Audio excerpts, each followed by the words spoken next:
Hey everyone, Landon here with FieldAgentResource.com. This, I hope, is the ultimate getting started guide for field agent work. I came across this type of work a couple of years ago. I was involved in the gig economy. Like a lot of people, I found myself interested in finding ways to make extra money. And sometimes it was to save up for a vacation. Sometimes I just wanted to stash money away for a rainy day. And you know, sometimes we've all been there. You just need some extra money to help make ends meet. And I found that a lot of the ways that were typical, like sitting in your car, twiddling your thumbs, waiting for somebody to order a ride or order some food on these ride sharing apps or delivery apps, they didn't work well with my life. And they often resulted in me feeling like I didn't make enough money to justify the amount of effort that I was putting into it. And I suppose, you know, if I was able to really dedicate my life to that stream of income, maybe I could make more money doing ride sharing or delivery. But, you know, I have a full-time career that is a good, solid career. And I'm not going to probably replace that career by doing ride sharing or food delivery.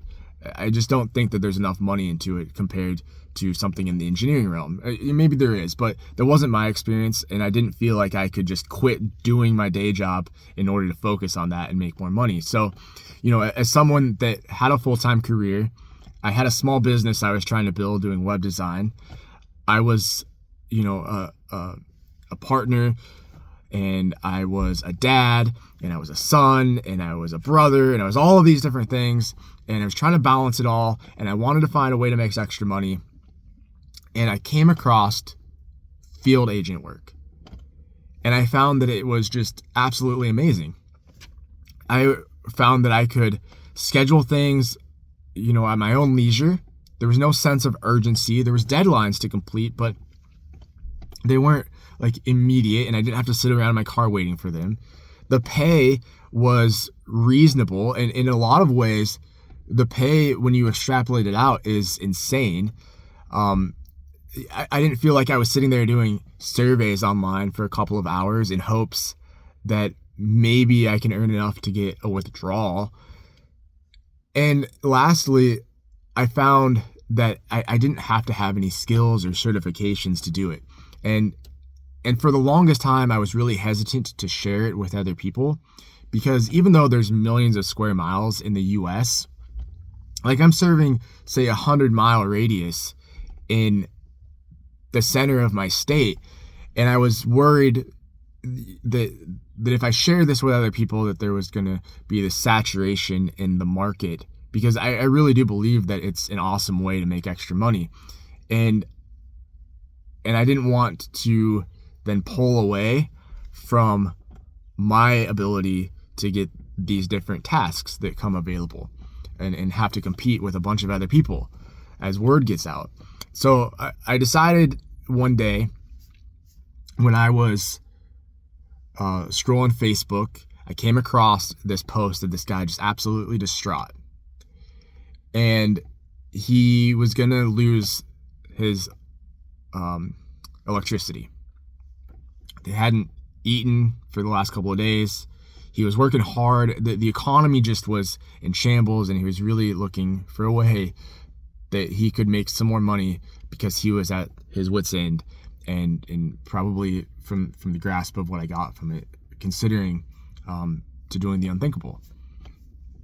And, you know, from that moment, I was like, all right, this is greedy of me to not share this with other people, because, you know, I do have a full-time job. I have this business I'm building. Do I really need to make an extra $700 a month? Well, maybe not. I don't know. That's a moral dilemma there. But I still wanted to make income, and I still wanted to build something. So I decided to build a website and make some videos and see if I could drive this thing that I've been doing in a different direction and teach about it instead.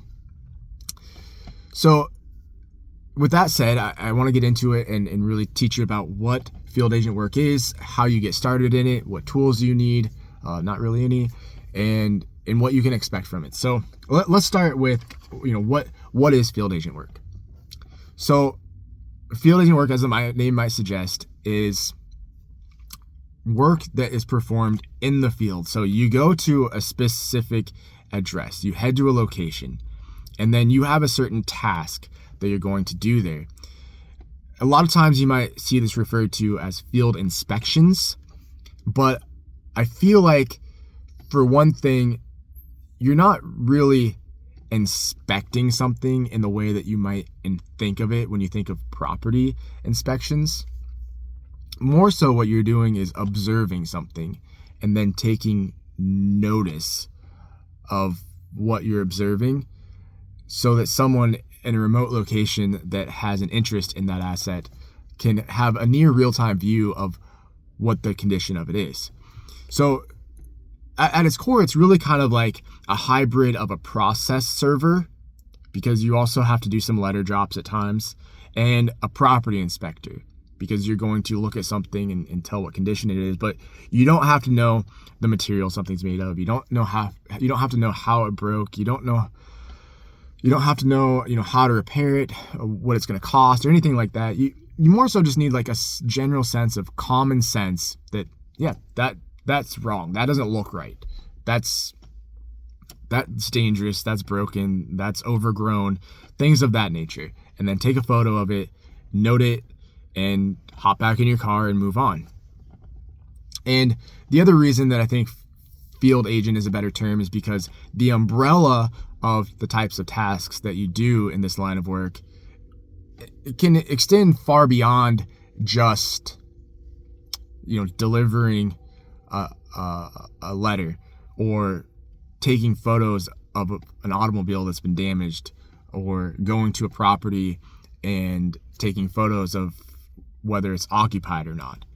The type of tasks that I see some of these apps have involve things like going to a grocery store and doing an audit of their store shelf, or telling them what you think of a certain product.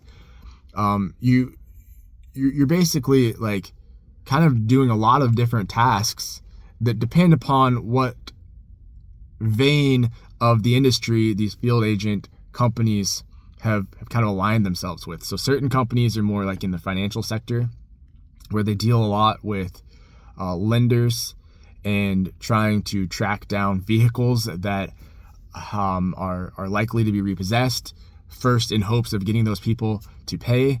They're in the line of work of the mortgage industry, where you may be going out and taking photos of a property that they can include with their appraisal reports or purchase reports.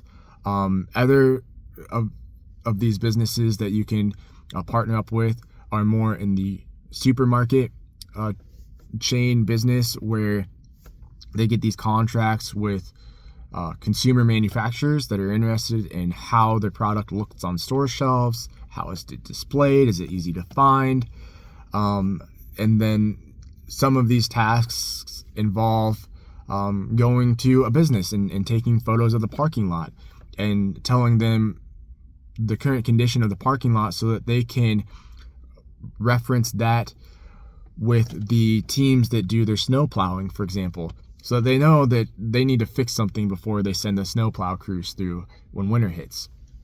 So there's a huge number of things that you can do, and I'm probably getting ahead of myself a little bit there, but I think that's why I like to use the field agent term instead of field inspections. But if you're looking for field inspection, field agent work, those two terms are a good synonymous way to seek out opportunities. So I guess I already got into it, but who hires field agents are, well, for one, you're going to work as an independent contractor with field agent companies. So you're going to sign on with a company that has contracts with field agents and sources the work for them. There's a handful of these that I'm aware of that I talk about on my website, fieldagentresource.com. The four I can think of off the top of my head would be like WeGoLook, Sandcastle Field Services, iViewIt, and the Field Agent app.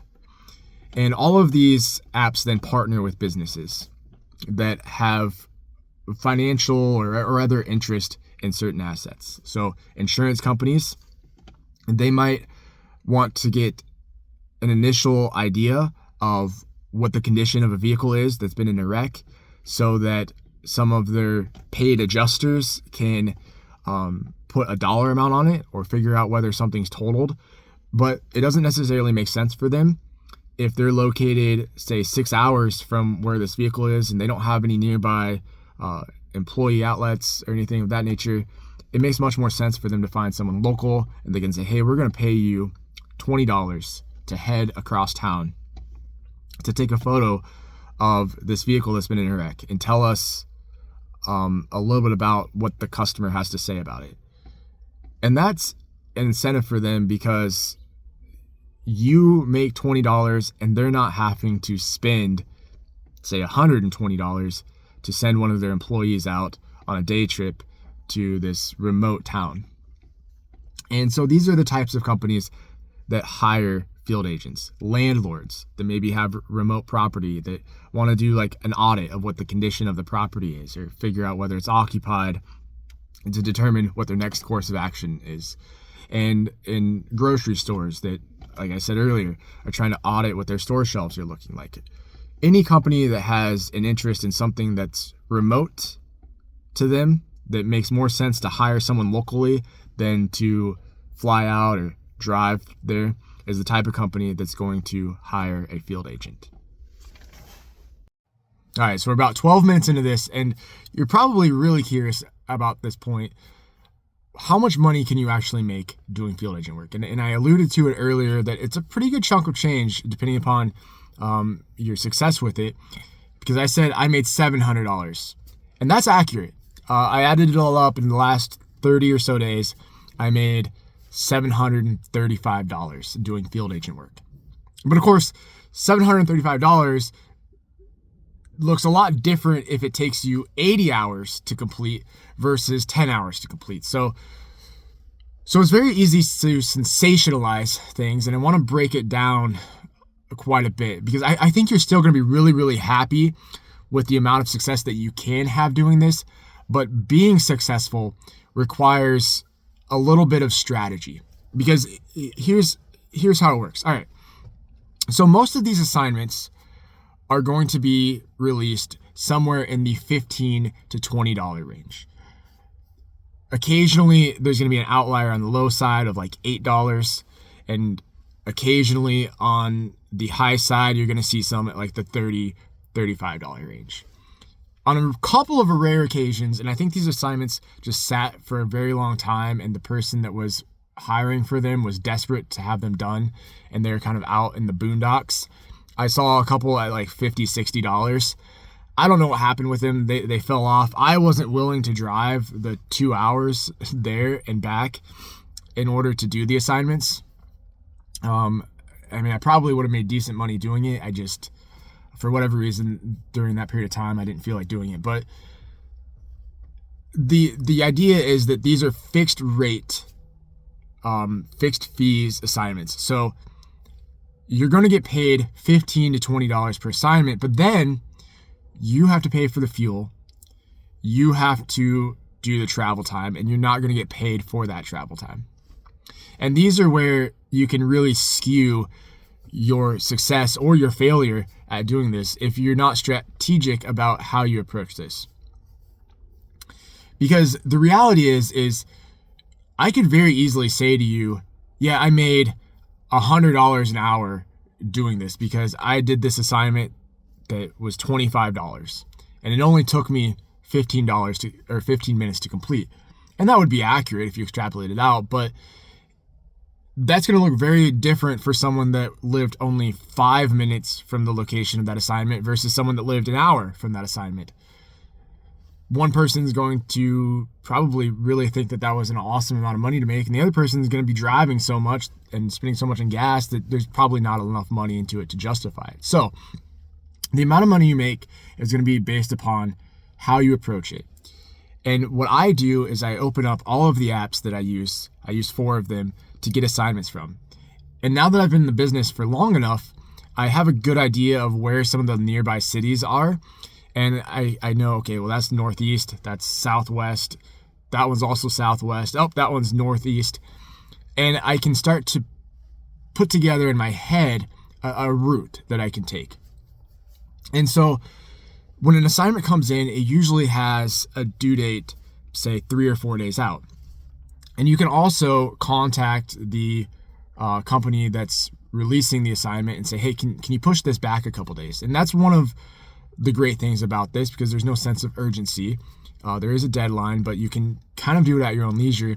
And then you can place these assignments together in a way that maximizes your time and revenues earned. So for example, I live in one city, but I work in a city about 30 minutes away. And my daughters, because I have partial custody with my ex, they live in another town 30 minutes away. And so I have this like triangle of commutes that I make on a frequent basis. So when I think about where I'm going to accept assignments from, I try to take them in that radius there. And then I try to align when I do those assignments based upon when I'm going to be in that area anyways. And then there's also times where I'll string together, say, 4 or 5 assignments, and I'll wait till a Saturday where I have nothing going on. And I'll say, okay, I'm going to do these 6 assignments. They're all paying $25 per assignment. That's, $150. And it's only going to take me an hour or two to complete the assignments if I travel here in this area, and maybe I'm going to spend $20 in gas. That's a good amount of money to make, but it required me to plan out my trip, make sure I was taking the most fuel efficient route, make sure I was bundling together the assignments that I wanted to do all at the same time. Because if you just kind of like bounce around and you say, hey, I'm going to do this assignment today right away, and then another one pops up and I'm going to do that one right away, and they're all 30 minutes away, you're not going to really feel like you made as much money as you could potentially make. So that's the important note. And again, like I mentioned, you have to add in your fuel cost from this and deduct that. You're a 1099 employee, or a 1099 contractor, I should say. So all of this stuff is deductible, but you just have to track your mileage. You then, well, what I do is I have in a spreadsheet, I take the average fuel cost that I'm paying for gas. I put a markup on it to figure out what my cost per mile is to drive, plus that markup covers like a buffer for wear and tear and changes in the gas price. And then I figure out my cost per mile and what it's going to cost me for the total round trip for the assignments that I'm doing. And then I compare that to the amount of money that I'm going to make on those trips to figure out, is it going to be worth it for me? And sometimes, even if it's like $8, if I'm already going to be in the neighborhood, that makes sense. As long as it's not some ridiculous assignment where I'm getting paid $8 to go do 30 minutes of work. I mean, some people might say, well, that's good money. That's still $16 an hour. But a lot of times I'm just like, that just a lot of hassle, because if you don't do certain assignments perfectly and upload them exactly how they want it, they might send me back. And so all of these things come into play on determining whether I want to do an assignment and whether or not that $8 or $12 or $20 or whatever it is going to be justified.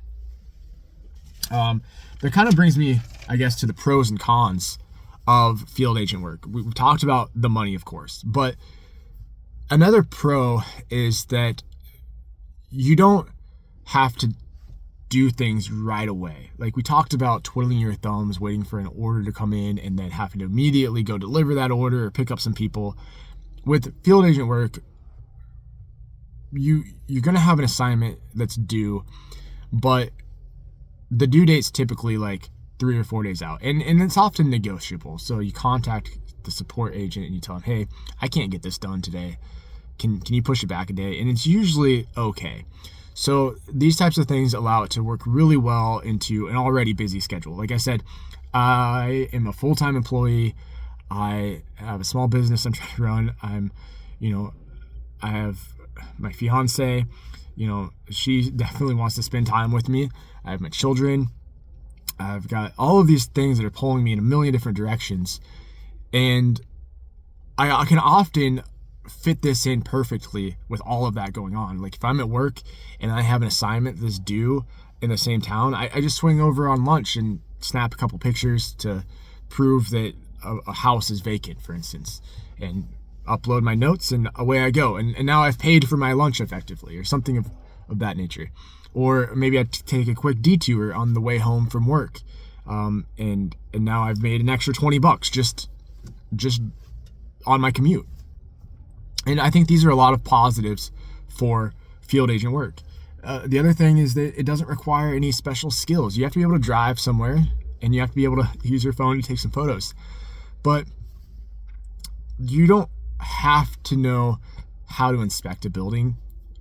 You just have to know, okay, does this place look occupied? Does it look run down? Because the type of inspection that you're doing is very simple. Even for the automotive inspection, oftentimes it'll say, take a picture of where the damage is. So you just point your photo to the huge hole in the side of the car, and there you go. And these things don't take a lot of time, and they don't take a lot of skill, and I think that that's awesome. And there are opportunities if you are a notary, for example, and maybe you have like a drone license or something. You can upload those certifications to some of these different field agent places, and you get access to different type of work that maybe pays a little better. I am a notary. I have had one in the 2 years that I've done this, where I've gone out and notarized something. It paid $50, so it paid for my notary fee for the next 3 years. But I'm not sure that's like it's a necessity or anything to have one, because again, I've only done one since I've started doing this. So things like that are really appealing about this, because pretty much anybody that is able to do it can do it. Another benefit is that you get to travel a little bit. I think it's kind of fun.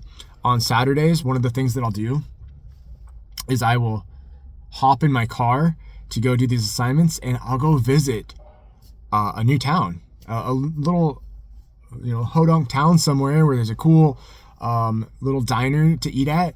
And maybe I wouldn't have gone to this town, but I discover these types of places, and I discover new little main streets to explore just by heading to these towns to these little assignments. And I think that's kind of fun and unique.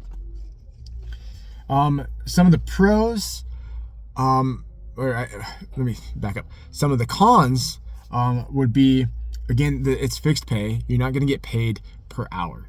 You get paid per job. So you have to think about whether or not something is going to be worth your time to do. And there are going to be times where you're going to go out and you're going to do something, and maybe you take a wrong turn. I've done this. I don't get great gas mileage in my Jeep, and so I have completely shattered my income just by being stupid and like taking a wrong turn and then going 10 minutes out of my way. And some of these were like borderline, I shouldn't have taken the assignment because I was gonna have to travel to it, and they were only paying like $12 and all of these things. So that's something to keep in mind, is you have to be very thoughtful about how you approach this. That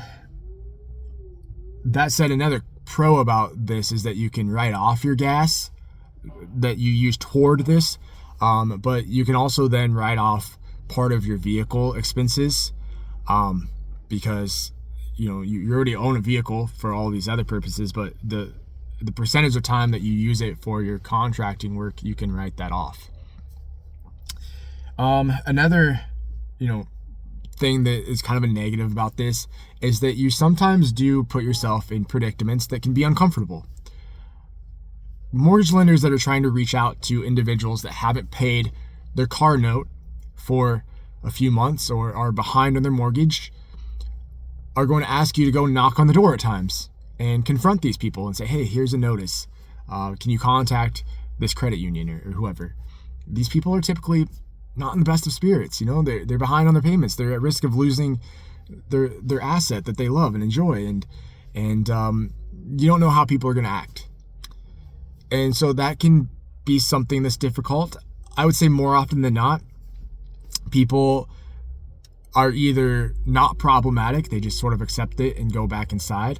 They avoid it because they kind of already know someone's poking around, taking photos of their car. They don't want to get involved, or they're just not around, or I don't see them. That's the vast majority of time. And the great thing about a lot of these is that, let's say a credit union says, can you go to this house? Can you take a photo of this vehicle?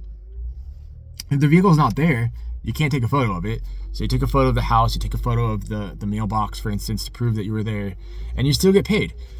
And so that's great, right? Like, you wouldn't want to drive 30 minutes for $20 and then get there and not make your $20. So the thing is that these situations could arguably put you in danger, I guess is what I'm saying. And for some people, that might not be worth it. For other people, if they can do this in a strategic way where they're making 60, 70 or more bucks an hour, they might say, yeah, that's worth it. And then lastly, I would say is that sometimes that can be kind of awkward. For example, one time a law firm hired me through one of the apps to go out and take several photos, I should say, of an intersection. They wanted to know what the series of lights were. Something to do with an accident that occurred. And so I go out and I start taking photos of this intersection, but people are just staring at me because it appears that I'm just randomly taking photos of the cars there. And, if you're the person that maybe doesn't have the confidence to go out and do this thing that seems a little bit awkward, that can be awkward. And maybe you can look beyond that, but some people might not be able to. And so it's important to note that that's the type of assignment that you could come across sometimes, and they might initially seem appealing, and you're like, well, yeah, I could do that, and then you get there and it's like, this is kind of weird. So of course you can deny doing them, and you don't have to do any assignment. You can just refuse them. I guess that brings us to the tools that you'd have. There's not really any tools that you need. I do have a little toolbox of stuff that I kind of carry that I feel is helpful. I always keep a bunch of manila folders on hand because you have to put the letters that you do for letter drops inside of them. So I have a pin to fill those out as well. I also have, I always have tape with me to post the notice to the door. And that's about it of stuff that's going to be required to have. I encourage people to get a battery backup type thing for their phone, because you don't want to run low on charge when you still have a bunch of assignments to do. But other than that, just the clothes on your back. So you're going to be dealing with inclement weather at times. Perhaps you're going to be out in the cold. Maybe there's going to be mud. So those are things to keep in mind, depending upon what type of property you're inspecting and when you're doing it. But yeah, there's really no special tools or skills that you have to do this. So to be able to make that type of money, and not have to have any special certifications or skills or tools or equipment, that's awesome, right? So yeah, I guess that brings us to the end of this video of how to get started, what it is, and the next question is, what now? So what now I would suggest is that you check out fieldagentresource.com. That's a website I've put together to help the community of field agents learn and get involved. It's got resources there on where to find jobs, some reviews of the different apps that you can use, lists of tools that you might be interested in having that are beyond what I've said here, because there's a few things that you might want to consider, like I said, you're going to do dangerous things. Maybe you're going to want to have a taser. So that's probably the next step I would take. And then you can read about some of the places, download those apps, and start going and making some money. So until next time, be safe in the field.